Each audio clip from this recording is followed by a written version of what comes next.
third of Rome's emperors, Caligula achieved feats of waste and carnage during his 4-year reign, unmatched even by his infamous nephew Nero, the great military leader. He escaped family intrigues to take the throne, but his personal and fiscal excesses led him to be the first Roman emperor to be assassinated. During his childhood, his family lived at his father's posting on the Rhine, where the general's troops gave the future emperor his nickname Caligula, meaning little boot, in reference to the miniature uniform in which his parents dressed him. Did you know?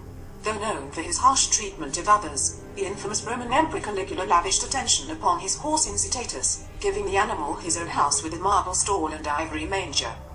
As an expression of his absolute power, Caligula planned to appoint the horse to the high office of consul, but he was assassinated before he could do so.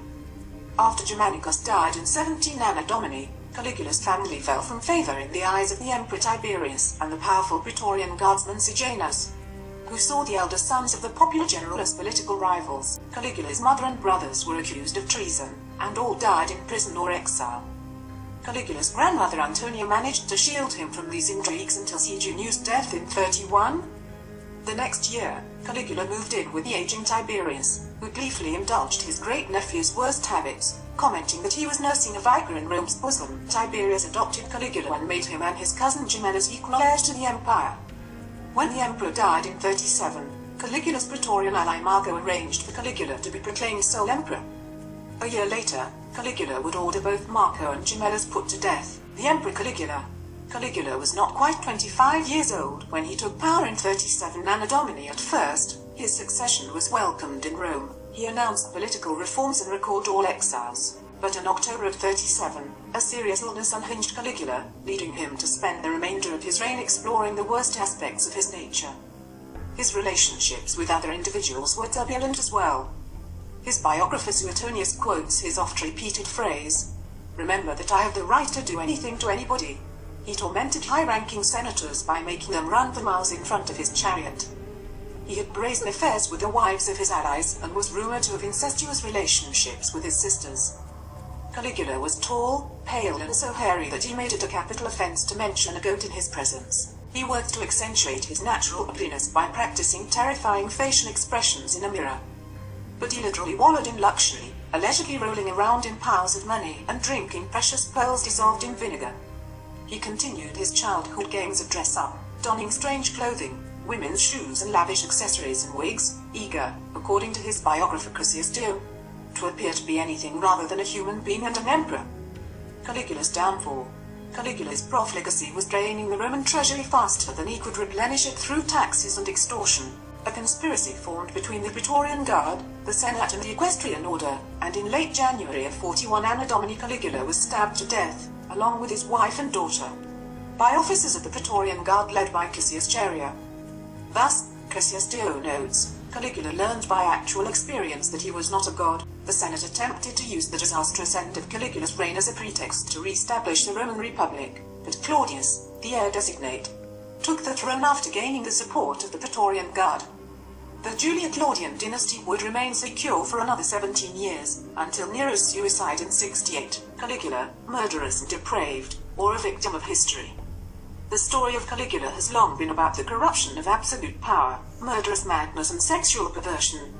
But historian and author Dr. Philip Mattersick reveals how the Roman emperor's reputation is far more seductive than the mundane reality. The Roman Empire produced some spectacularly bad emperors over the centuries. There was the brutally egotistical Commodus, who moonlighted as a gladiator in the Colosseum, and the bizarre Elagabalus, who dressed in women's clothing and got about the Palatine in chariots pulled by slave girls. Then there was Nero, whose orgies and tyrannical excesses were notorious. No list of the worst Roman emperors would be complete without Caligula. Everybody knows, after all, of how he threw obscene orgies, had sex with his sisters, and was an ingenious and sadistic torturer. And, of course, he was stark, raving mad. Yet most of what we think we know about Caligula comes from accounts based on the author's highly active imaginations, rather than historical record. It is true that few lives have come close to the absolute heights and profound depths Caligula experienced in just 25 years. He was the youngest son of Germanicus, the rising star of the imperial dynasty, and part of a revered family, which combined celebrity glamour with monarchy and a cult of personality. As the youngest in this Roman pantheon, he was the chick, the darling, the mascot. The name Caligula, or Little Boots, came from adoring soldiers to whom Germanicus liked to display his son dressed as a miniature Roman livery. Uncomfortable with the moniker, Caligula later insisted on the given name he shared with a famous ancestor, Gaius Julius Caesar. The next 6 years were stressful beyond belief for Caligula. The biographer Suetonius tells us that he was scrutinized day and night for any signs of disaffection or hints of disloyalty, deliberate or unintentional. Let's not forget that this was an era when a senator could be put to death for going to the toilet while wearing a ring with the emperor's portrait. Caligula's illness. Caligula went to bed every night wondering if he would be woken in the small hours and taken to the cells for summary execution. Even as Tiberius lay dying, the capricious emperor could have abruptly appointed a different successor, which would have meant certain death for Caligula, as no other emperor could tolerate his claim to the empire.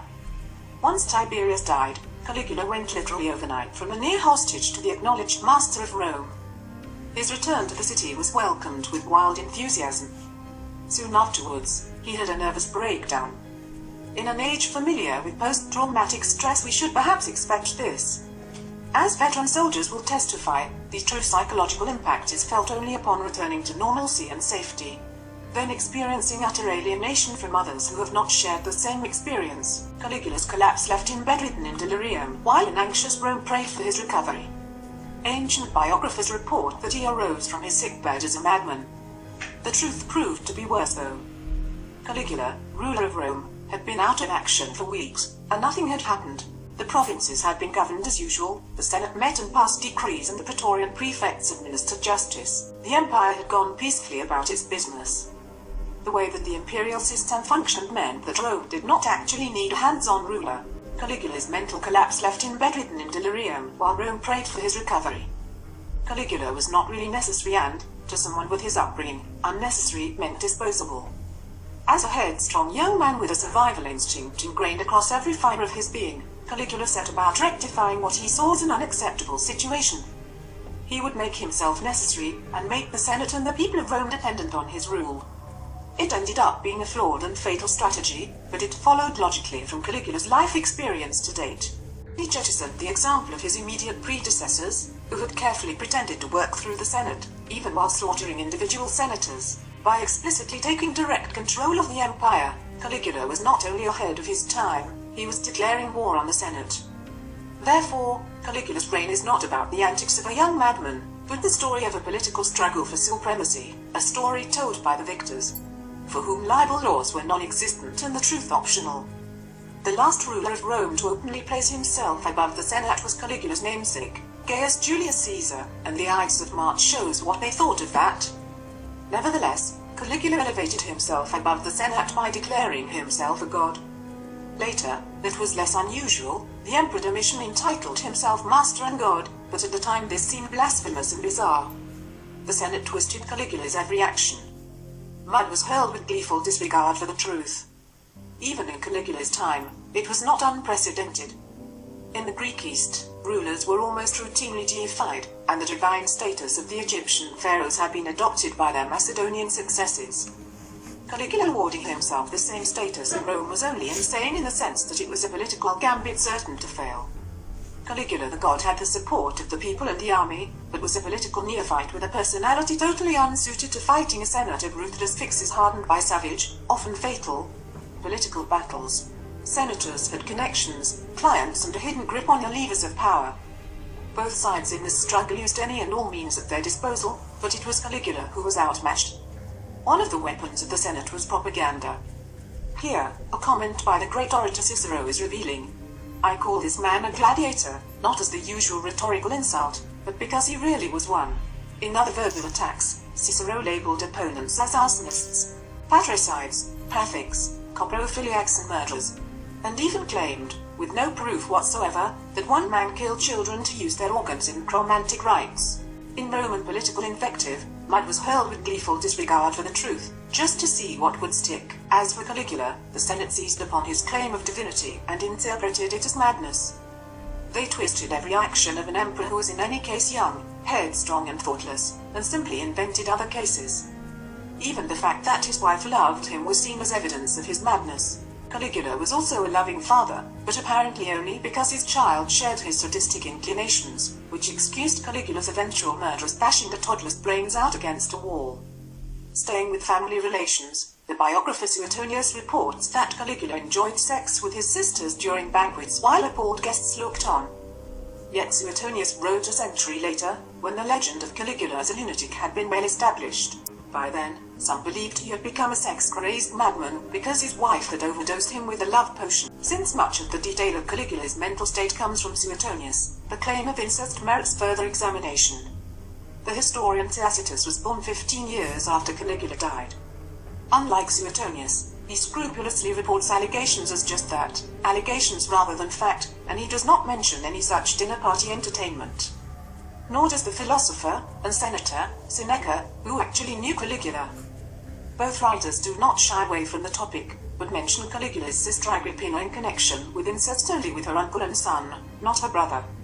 As to Caligula's murderous side, there is a definite shortage of victims. While Suetonius is fond of saying the emperor had people slaughtered by the dozen, he is curiously reticent about naming them.